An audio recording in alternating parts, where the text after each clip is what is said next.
Hello everyone, I'm Suganthi and my metric number is 209321. We are from group 4 and today we would like to present a superb interesting protein which is known as sonic hedgehog. Next. Next. Sonic hedgehog protein is a protein encoded for the FHH gene which is functioning to determine the placement of limbs and organs in the developing embryo. There are three types of hedgehog proteins, and first two were named as the Indian hedgehog IHH and the desert hedgehog DHH. Hedgehog genes named after the scientists observed that fruit fly larvae with mutated or absent HH genes looked short and spiny like a hedgehog. Next. Well, I'm sure that you all know this video game series. Yes, the third kind of hedgehog bears the name Sonic Hedgehog, and it was clearly named after the video game character Sonic the Hedgehog due to its somewhat spiky appearance. As for its inhibitor, it was named after the villain of the game, Dr. Robotnik, hence the name Robotnikinin was created. Next. So this is the SHH protein and the inhibitor robotnikinin. Next. So what are the functions of the sonic hedgehog? First of all, sonic hedgehog is important for the development of the forebrain and the left and right hemispheres of brain. Next, FHH plays a role in craniofacial development. Craniofacial development is a medical term that relates to the bones of the skull and face.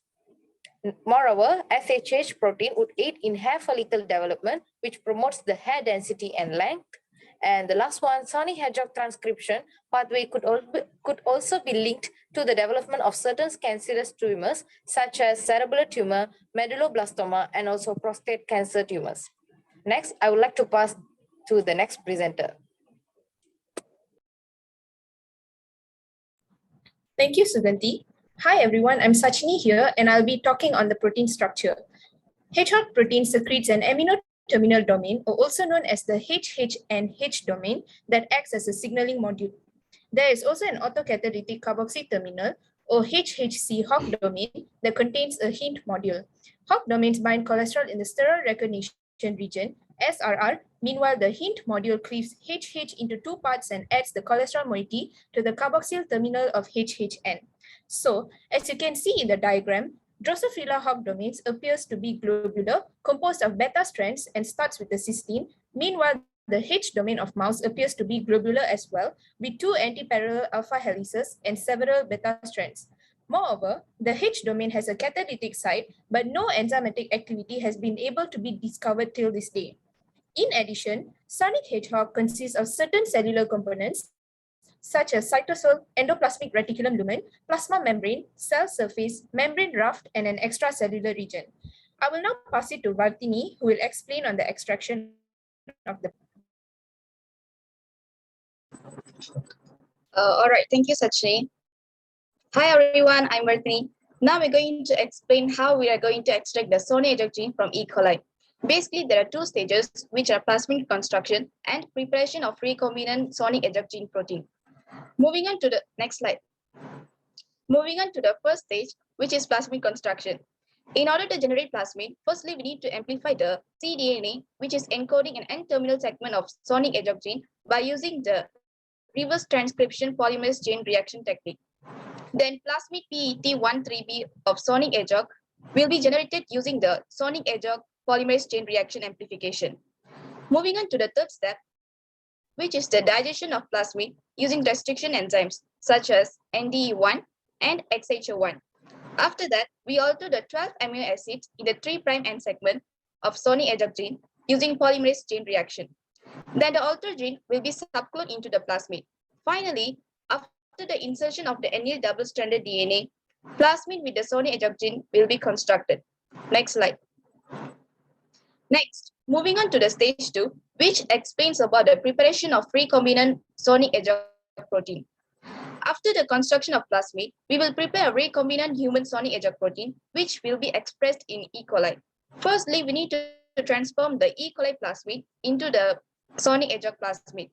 After that, isopropyl bD-thiogalactosidase will be used to express the sonic hedgehog N-terminus at 20 degrees Celsius. Then the accumulated cells were suspended in a lysis buffer, which consists of 50 millimolar of sodium phosphate and 300 millimolar of sodium chloride. And then the cells were disrupted by sonication. Next slide. After that, a nickel column, which is pre-equilibrated with 50 millimolar of sodium phosphate, has been added to the soluble fraction. Then the solution was eluted using the imidazole in a 50 millimolar of sodium phosphate.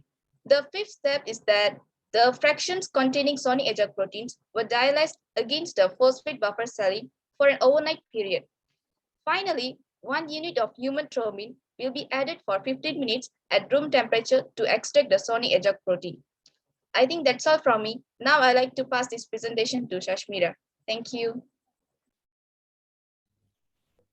Thank you, Varthini. Hello, everyone. I'm SHASMIRAA, who would be explaining how we purified our favorite gene SHHN.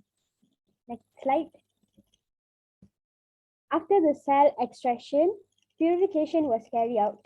The procedure began by the addition of 3-HCl in order to increase the pH to 7.4, and also DTP, common name for a small molecule redox reagent, also known as Cleland's reagent, and PMSF, phenyl methyl sulfonyl fluoride, is a serine protease inhibitor commonly used in preparation of cell lysate. The lysate was then centrifuged at 42,000 grams for 3 hours at 4 degrees Celsius. Alternatively, can be filtered using a Stereocarb 0.2 millimeter GP Express Plus, which is hard to obtain locally, so we proceeded with centrifugation method. Buffer A was used to equilibrate the column. Then buffer B was added to for elution purpose. SDS page and Commercy blue staining were used to determine the amount of NSHH in the fractions. Next slide. By mass spectrometry, the protein's impact mass was 19,560 Dalton, which was in good agreement with the estimated mass according to the research paper, which was also 19,560 Dalton. The whole weight of human SHH protein is at approximately 45 kilodalton. Since only the N fragment of SHH gene was purified, the mass obtained was in between 19 to 20 kilodalton. Next slide. The method of purification we chose used E. coli as host organism. There are several other methods as well as using other host organisms. Firstly, purification of SHHNP of uninduced SHHI cells, which use uninduced SHHI cells as host cells. And then for purification of red SHHN expressed in high-5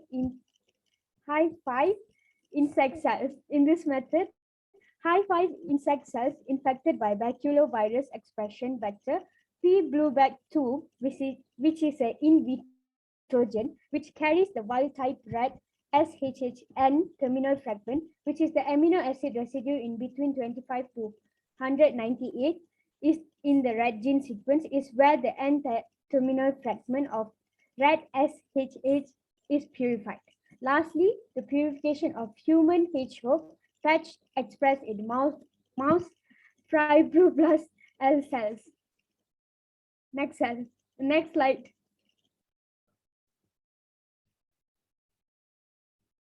Okay, so to justify why we chose E. coli as our host organism, using E. coli makes purification simple as E. coli generates high cell density cultures. According to German Al Rosano, an E. coli liquid culture's theoretically density limit is predicted to be around 200 gram dry cell weight or around 1 to 1013 viable bacteria per milliliter. Adding on, the procedure can be completed under low cost as components that are easily available and affordable can be used to create rich complex media. By using E. coli, Time can be saved as well because exogenous DNA transformation is simple and quick. E. coli plasmid transformation can be completed in as little as 5 minutes. Was also said by German Al Rosano in his research. That is all from me for purification part. I will be passing the presentation to Dinesh. Thank you. Okay. Hi, everyone. Thank you, Sashmira. So my name is Dinesh Prasad V. Tangavelu. My matrix number is 208308. Okay. So I'll be explaining about the protein sequencing. Before I get into the details of SHH protein sequencing, I'd like to explain in general what is protein sequencing. So protein sequencing means that it's a practical process of determining the sequence of amino acid in a protein or peptide. So there are several methods that we can carry out in order to detect the amino acid sequence for a protein, such as Edmond degradation, THANGA protein sequencing method, and also mass spectrophotometry. So for this case, for sonic hedgehog protein, we chose Edmond degradation. So the first step was splitting the polypeptide chain of SHH protein. This is why, because in order to carry out Edmond degradation, the protein should be, the amino acid sequence should be below than 50 amino acids. Anything larger than 50 amino acids is going to make the Edmond degradation process to be low efficient. So that's why we use certain proteases enzymes such as trypsin and chymotrypsin in order to split the polypeptide chain into becoming 50 amino acid small peptides. So how to determine whether the peptides are small, such as in 50 amino acids? We need to carry out gel electrophoresis. There we know the kilodalton, the way of the mass of the peptides. So anything lower than 5.5 kilodalton, meaning that it contains lower than 50 amino acids. So anything more than 5.5 kilodalton, we have to use different types of proteases in order to break down them into several small peptides. And with that, we are good to go. We are good to use that peptide solution for sequencing in the N terminal of amino acid sequence. But before that, we also need to break the disulfide bonds using 2-mesoptoethanol. This is why, because we need to make the 3D structure into primary structure so that it will be easy for us to determine the amino acid sequence. So now we are able to sequence the N terminal by using Edmond degradation method. So the Edmond degradation region that we use is PTC. So this PTC will bind with the N terminal amino acid, the first amino acid near the N terminal. So then it forms the phenylthiohydantoin. So with that PTH, we are now able to detect the amino acid sequence by using high performance liquid chromatography. So this is the HPLC graph, and the y-axis is atomic mass unit and the x-axis is time. So how we can determine the amino acid sequence is that from left to right, we can tell from starting from the peak 2 to peak 24, we can tell the amino acid sequence starting from N terminal to the C terminal. Okay, the first peak means that it is the peak that used as reference, which is PTC. So what we do is we minus the atomic mass unit of, for instance, we take the second peak.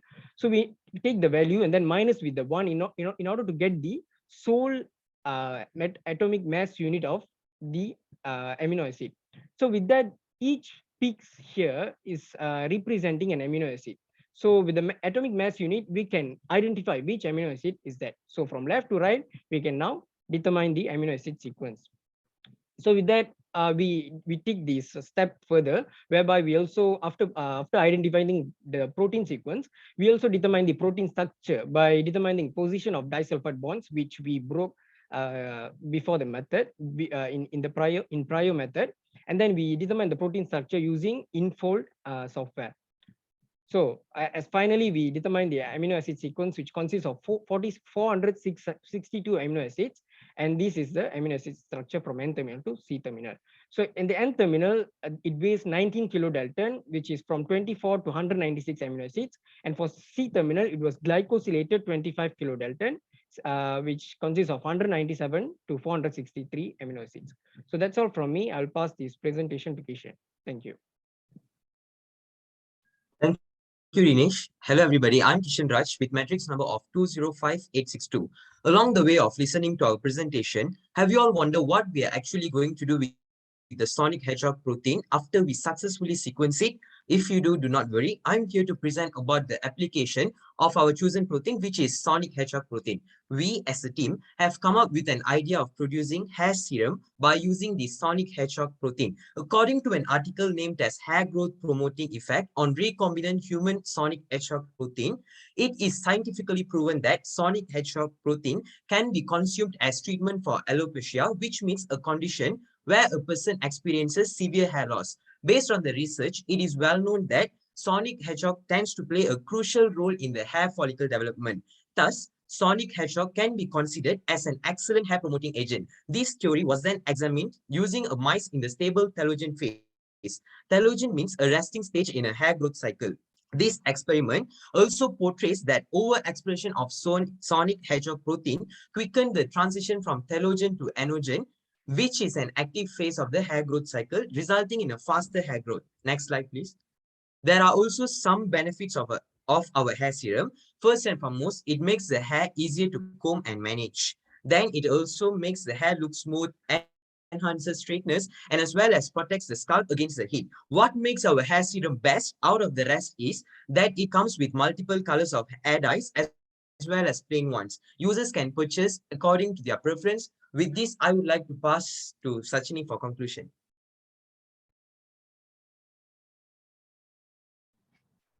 Thank you, Kishan. In conclusion, it can be proven that the sonic hedgehog protein is a protein with multiple functions and is also unique in its own way by providing benefits in the development of certain parts of the body. That's all from us today. Thank you.